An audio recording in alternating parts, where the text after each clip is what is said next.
Olá, amigos, sejam bem-vindos a mais um vídeo do meu canal. Eu sou o Lucas Knaip e vamos falar sobre Pepe Guardiola, ganhador do prêmio The Best de melhor técnico do mundo em 2023. Esse período mostrar o janeiro até agosto ele é muito nonsense, né? Sem sentido nenhum. Mas a verdade é que era impossível não ser o Guardiola o melhor técnico da temporada passada. Você pode até falar que o elenco do City é muito forte, blá blá blá blá blá blá, mas é impressionante a maneira como esse time foi campeão da Champions. Apesar de uma final, né, onde a Inter de Milão foi perigosa, teve seus momentos, e se não fosse uma atuação desastrosa do Lautaro e do Lukaku, talvez eles tivessem conseguido levar pelo menos para prorrogação. A se dizer, né, eles passaram um rodo em cima do Bayern de Munique e aquela vitória contra o Real Madrid foi fantástica, né? Então, assim, o Pepe Guardiola conseguiu o objetivo pelo qual ele foi contratado, que era ganhar a Champions. Não é ganhar a Premier League, porque, convenhamos, o Pellegrini e o Mancini já haviam feito isso antes do Guardiola chegar. A ideia do Manchester City em demitir um Manuel Pellegrini, que é um ótimo técnico, para ir atrás do Guardiola, é dar um passo além, né? E assim, eles olharam pro time lá com o Pellegrini no último ano dele,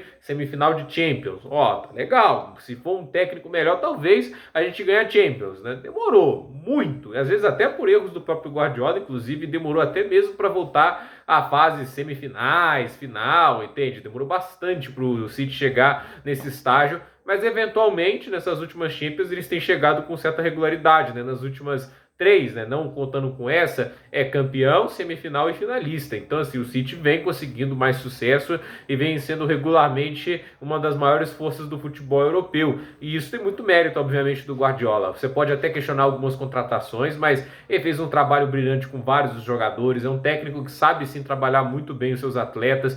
Eu acho que muito do Cole Palmer do Chelsea, na inteligência que ele tem em campo, é do Pep Guardiola, né? Ele dá assim, um conhecimento muito grande dos jogadores, em termos de como se movimentar em campo, de tomada de decisão. Então, assim, ele é realmente um técnico muito diferenciado, né? E assim, esse troféu também é um troféu de popularidade, né? A gente já viu, por exemplo, algumas aberrações no prêmio The Best para melhor técnico. O Hansi Flick não ganhou em 2020, vai lembrar isso. Ele ganhou a Champions, sendo que o Bayern de Munique até a final sempre ganhava partidas com 3 gols de vantagem, isso é uma aberração. E ele não ganhou o técnico do ano, ele tinha ganhado tudo, tudo. Supercopa da UEFA, Mundial, Copa da Alemanha, Bundesliga, Champions, tudo com facilidade. E ele não recebeu o técnico do ano. Já teve aberrações, naquele ano foi o Jürgen Klopp que ganharia. E agora o Guardiola ganha, mas por mais que você fale, por exemplo, do Luciano Spalletti, que realmente campeão italiano com a Napoli, muito bacana o trabalho dele, não dá para dizer que ele é o técnico do ano, muito porque a Napoli deu uma queda de desempenho no finalzinho do trabalho. Não à toa eles caíram, né, nas quartas de final da Champions. Se tivesse chegado, por exemplo, à decisão, aí eu colocava o Luciano Spalletti como técnico do ano, né? E assim, o Simone Inzaghi é um técnico fantástico. O trabalho dele no Inter de Milão é muito bom. O time tá querendo esse título aí do campeonato italiano. Será que vem? Né? Até agora, se parar para pensar, o Inzaghi ainda não ganhou um título grande, né, pela Inter, né? Ele bateu na trave algumas vezes, mas de qualquer maneira, assim, a Inter de Milão lidera o campeonato italiano, tem uma pequena vantagem sobre a Juventus, tem um jogo a mais, né? Se a Juventus ganha, fica 2 pontos apenas, mas acho que é disparado o time que joga o melhor futebol na Itália. Mas assim, né, eu acho que o Guardiola, ele conseguiu reunir, assim, além de um time muito bem montado, assim, eu acho que o problema talvez para essa temporada talvez seja a ausência de um lateral esquerdo, mas só, né? Eu acredito que assim, o time se organizou muito bem e ele pagou a aposta, né? Aquele esquema doido que ele tentou, o 3-2-4-1. Acabou que tanto insistir, ele conseguiu arrumar soluções, fez aquilo funcionar de uma maneira que fez o time dar aquela remontada na Premier League e, obviamente, como eu disse aqui, ser campeão da Champions League, encerrar uma piada, né? Do Manchester City sem Champions. Agora,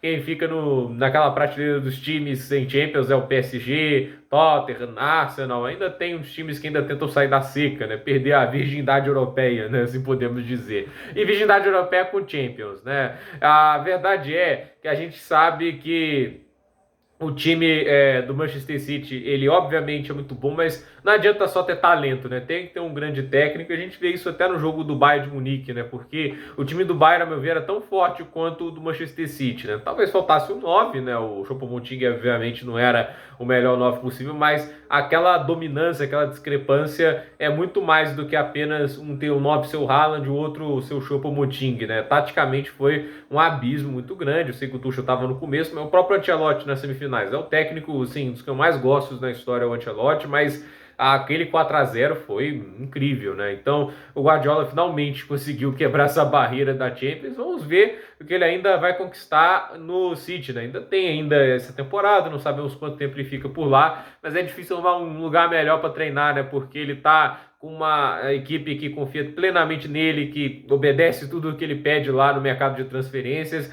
e aí ele entrega, né? 5 Premier Leagues, agora a Champions, várias Copas. O Guardiola tem empilhado a sala de troféus do Manchester City com títulos e fica difícil hoje tratar o Manchester City como uma equipe pequena, né? Muita gente podia falar que era só dinheiro e tudo isso, ok, mas tá ali os títulos, né? São 7 Premier Leagues, agora tem uma Champions, então tem o Mundial de Clubes também. É uma prateleira já de bastante respeito que o City constrói dentro do campeonato inglês e agora também conquistando a orelhuda pela primeira vez. Então isso obviamente tem muito mérito do Guardiola. Pode ter protelado a Champions por alguns anos por teimosia, alguns erros, mas eu acho até que o Guardiola nessas últimas temporadas ele tem conseguido fazer um pouquinho mais de concessão das ideias dele, se adaptado um pouquinho mais. Pelo menos eu percebi isso em alguns momentos, não à toa. A gente vê até o Manchester City algumas vezes jogando de uma maneira um pouquinho mais reativa em algumas oportunidades, nem sempre dominando, mas às vezes esperando até jogo de transição. A vitória contra o Arsenal no segundo turno da Premier League foi muito nisso, né? Ele ganhou jogando bem contra-ataque. Então,